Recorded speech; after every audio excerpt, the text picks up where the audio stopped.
What is up, everybody? Motopilot here, and if you're like most of us motorcycle owners, you also own a truck.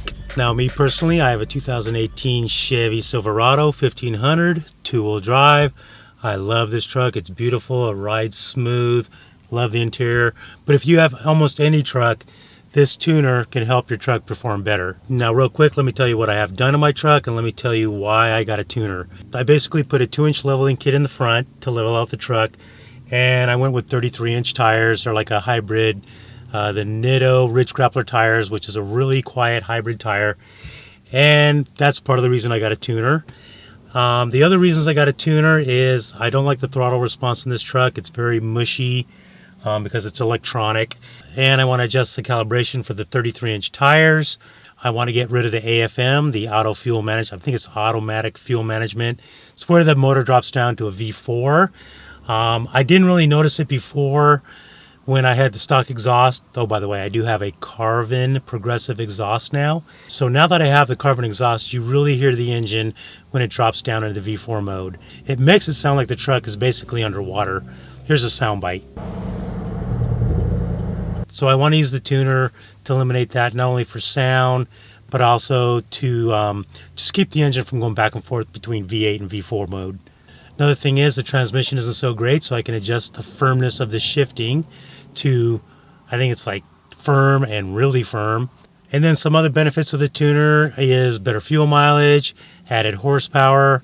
Let's see what else we find out when we dig in. So basically, before I plug the tuner in, this is it right here. It's the Diablo Sport. It's the i3 INTUNE, and just under 500 bucks with tax and getting it shipped to your front door. Kind of pricey, right?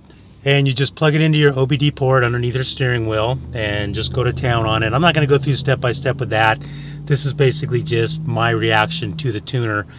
What I'm going to do before I plug in the tuner is I'm going to do a quarter-mile run with the truck in stock form.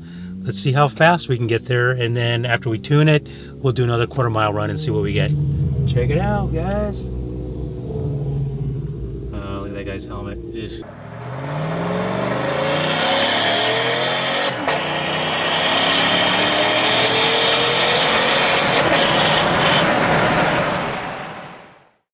Alright guys, here we are the next day. I had trouble getting the tune to read because I didn't go in and update the tuner on my computer.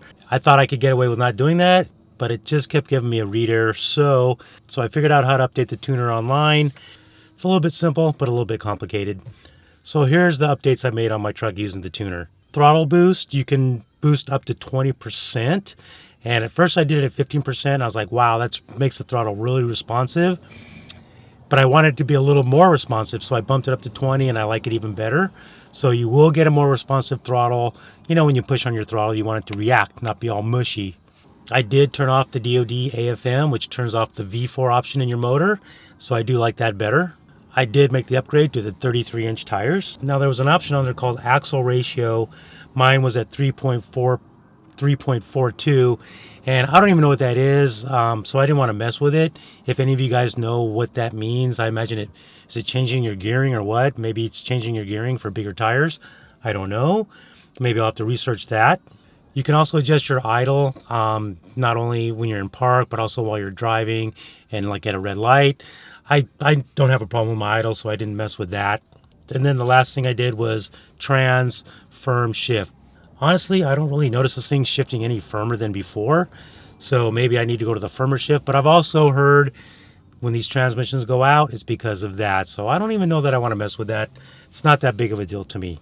I did the 87 octane tune, and supposed to give you more power, more torque. We already did the quarter mile without the tune. Let's do the quarter mile with the tune, see what we get. Might be faster, might not be. Honestly, for me, I'm not after more horsepower, more torque. I don't go around racing my truck. Everything else I did is what I really wanted to do. So let's hit the quarter mile, see what we get. Did I say let's hit the quarter mile? I meant 0 to 60 and see what we get.